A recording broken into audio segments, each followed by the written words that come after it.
We live in a world that hums not with life, but with noise. But today, the rhythm is constant. It's a 24-hour pulse of pings and demands. Most of us wake up already overstimulated.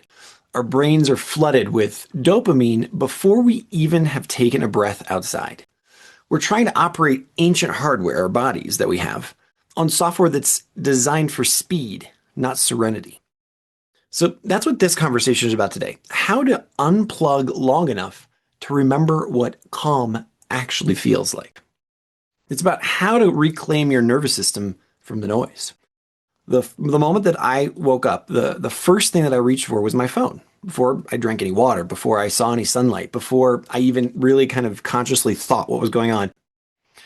That tiny unconscious gesture of grabbing my phone was like plugging myself into an invisible power grid of urgency.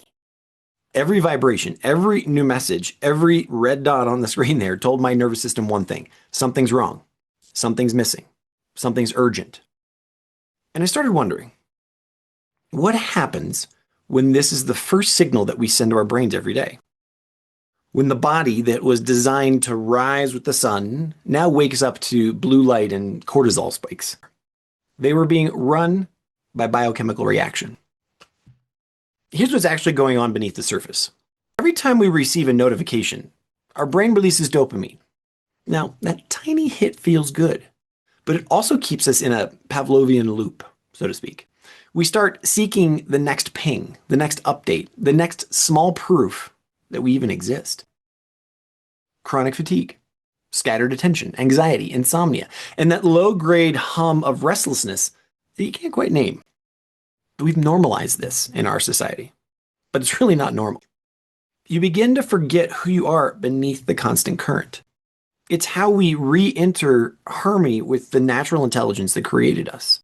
Because you can't regulate what you can't see. She told me, I thought my problem was time management. But when I started the calibration process in the impossible prompt, she realized that her real problem was her nervous system. Her stress wasn't coming from life. It was coming from input. Once she saw that, she began to design boundaries that honored her biology, right? Within 2 weeks, her sleep improved. Her anxiety dropped. And this is my favorite part, she said she could feel her intuition again. That's what happens when you unplug enough just to remember yourself. Does that sound familiar? So there's 3 languages for you: science, energy, and spirit, all describing the same truth that you probably already feel. Coherence is power.